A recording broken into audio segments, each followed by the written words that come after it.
Good morning. Good morning, sir.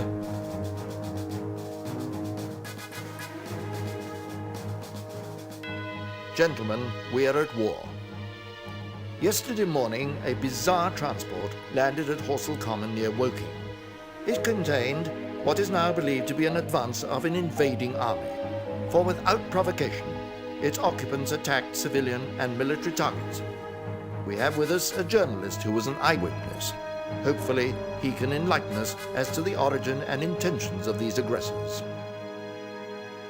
At midnight on the 12th of August, a huge mass of luminous gas erupted from Mars and sped towards Earth. Across 200 million miles of void came the first of the missiles that were to bring so much calamity to Earth. Ogilvy, the astronomer, assured me we were in no danger. He was convinced there could be no living thing on that remote, forbidding planet. And that's how it was for the next 10 nights. A flare spurting out from Mars. A beautiful, but somehow disturbing sight. Then came the night the first missile approached Earth. It was thought to be an ordinary falling star. The next day there was a huge crater in the middle of the common, and Ogilvy came to examine what lay there.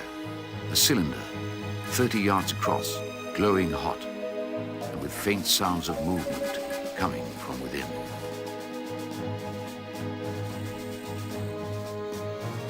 Suddenly the top began moving, rotating, unscrewing, and Ogilvy feared there was a man inside trying to escape. He rushed to the cylinder, but the intense heat stopped him before he could burn himself on the metal. A crowd gathered on the common, hypnotized by the unscrewing of the cylinder. Suddenly, the lid fell off. A huge, rounded bulk, larger than a bear, rose up slowly.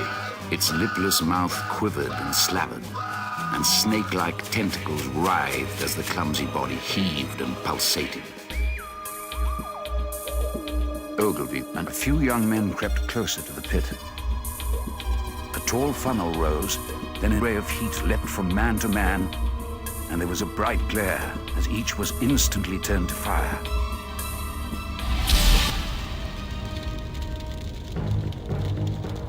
The Martians continued hammering and stirring, sleepless, indefatigable, at work upon the machines they were making.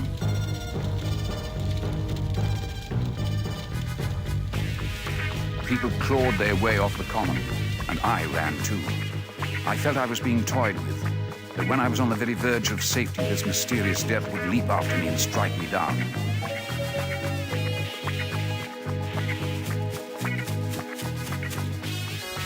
That evening, a company of soldiers came through and deployed along the edge of the common to form a cordon. Quickly, one after the other, 4 of the fighting machines appeared. Monstrous tripods, higher than the tallest steeple. Walking engines of glittering metal.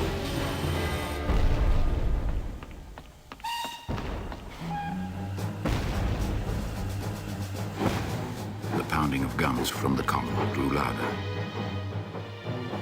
There was a heavy explosion. The ground heaved and gusts of smoke erupted into the air. And I realized that by a miracle I had escaped. The conflict spread across the area with very high casualties. Mercifully, our artillery managed to finally destroy the invaders.